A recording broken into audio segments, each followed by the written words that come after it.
Welcome to Chillin' 101. We hope this video helps. You'll start immediately. Confirm your iPad has internet and a recovery email or phone. Once ready, open Safari. Don't use the Gmail app for initial signup. Type accounts. Google.com/signup in the address bar and tap Enter. This loads Google's signup form. Make sure pop-ups are allowed if Safari warns. You're doing this in the browser so Google can create the account without app restrictions. Next, you'll enter name, desired address, and a strong password. Follow along for precise fields. Now fill the form. Enter your legal first and last name so account recovery matches. Choose a Gmail address. If it's taken, Google offers close alternatives. Pick one you'll remember. Create a strong password and confirm it. Use a password manager if you have one. Next, add a recovery phone number or email. This helps verify your identity and regain access.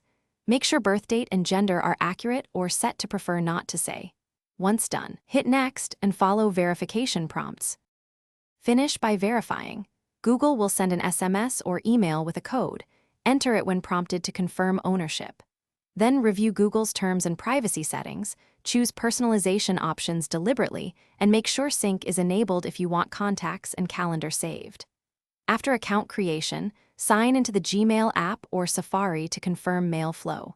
If something goes wrong, try clearing Safari cache and cookies, then retry signup. This usually resolves form or verification failures. Thanks for watching. Consider subscribing if we helped you.